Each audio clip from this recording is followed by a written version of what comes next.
જય શ્રી કૃષ્ણ. જય હો, મંગલમય હો. બધા દેવો બાર બાર, કાનુડો બારે માસ.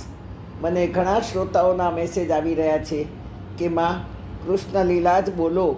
મેં કહ્યું તમને બધાને કૃષ્ણ લીલાની તો ખબર જ છે, પણ કૃષ્ણ લીલા થઈ નથી. આજે પણ આપણી સાથે એ લીલા કરીને રમી રહ્યો છે.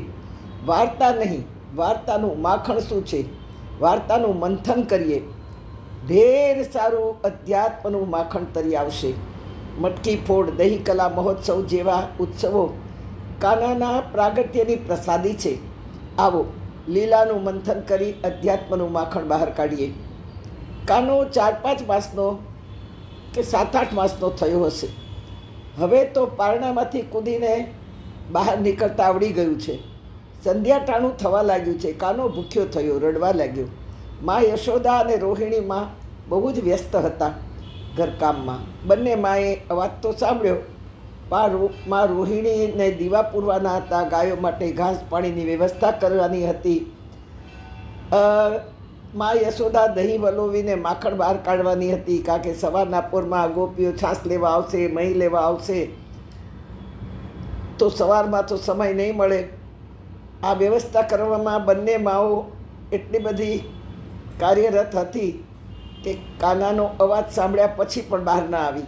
યશોદામાં કે હવે તો એવી રડવાની ટેવ પડી ગઈ છે, બસ મને લે, હવે આ બધું કામ કોણ કરશે? એમ બોલતા બોલતા માં કે હવે છાનો રે, આવું છું. પણ કાનાએ તો જોરથી રડવાનું ચાલુ રાખ્યું. હા, યશોદાએ હાંક મારી, બેટા છાનો રે, માખણ છાશમાં બેસી જશે, આવું છું. કાનાએ તો પારણામાંથી ઉડી મારી, ગોઠણિયા ભરતો દૂધ ઘર તરફ ગયો. ત્યાં મોટી મોટી ગોળીઓ છાશની માખણની ભરેલી હતી. છાશમાં માખણ તરે. કાનાભાઈ તો ત્યાં ધીમે રહીને ગોઠણિયા ભરતો પહોંચી ગયા.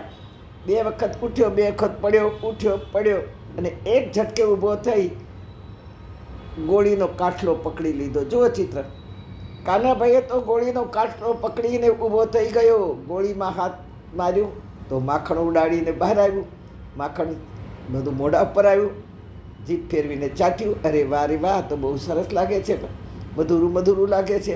વારે હાથ માખણમાં પછાડી અને રમવા લાગ્યો. માખણ ઉડીને બહાર આવવા લાગ્યું. હા, વારંવાર રમવા લાગ્યો. માખણથી છાશ નીચે ઉતરવા માંડી. માખણ બધું બહાર ઉડીને આવી ગયું. હાથમાં સોનાના કડા પહેર્યા હતા. વારંવાર ગોળીને ભટકાવવાથી ગોળીમાં છિદ્રો પડ્યા. છાશનો ફુવારો બહાર આવ્યો. કાનાભાઈ ફુવારામાં નાહ્યા. હું ઘણી વખત મારા બાળકો પાસે મેં બાલ મુરલીની કથા કરી છે 6 દિવસ સુધી ડોંબીવલી હાઈસ્કૂલમાં.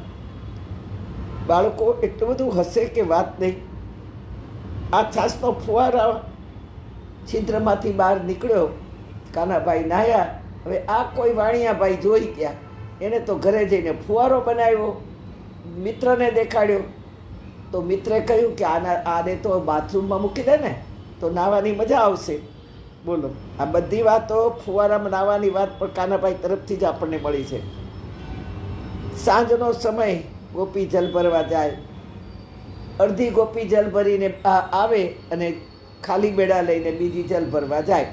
પણ વચ્ચે નંદ બાબાનું ઘર આવે કે ગોપીઓ થોડો વિસામો ખાવા બેસી જાય. જલ ભરેલી હતી ને જલ ભરવા જતી ગોપી પણ બધા બેસી અને સાથે લાલાને રમાડે, જાતના નામ પાડે. હા, હવે નંદ બાબાના આંગણામાં બધા રૂકે. કોઈ ગોપીઓ અંદર ગઈ કાનાને રમાડવા. પણ એ આ શું થયું? એક પછી એક બધી લપટીને પડી, કારણ કે ગોળીમાંથી કાણા પડ્યા અને કાણામાંથી છાશ બહાર આવી અને બધી આંગણામાં રેલો થવા માંડી અને બધાએ લપ્યા. કાનાનો રડવાનો અવાજ બંધ થતાં યશોદા રોહિણી જોવા આવ્યા કે કાનો રડતો કેમ બંધ થઈ ગયો. બંને માઓ લપટી. ગોપી કાંઈ સમજી નહીં શકી, પણ યશોદાએ ગુનો છુપાવવા માટે બોલી, ખેલો સખીઓ ખેલો. કાનો પહેલી વાર ઘૂંટણીએ ચાલ્યો છે. મટકી એણે ફોડી છે પહેલી વખત.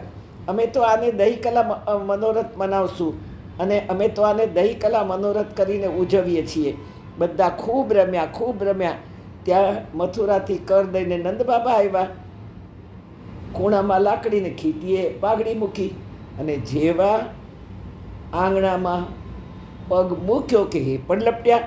ગોપીઓ બધી શરમાઈ ગઈ, લાજ કાઢી. અરે બાપજી, તમે અહીંયા ક્યાં આવ્યા? છાસના રેલાએ આંગણા સુધી ચિક્કટ લપેટ કરી નાખ્યું અને નંદ બાબા પણ લપટ્યા.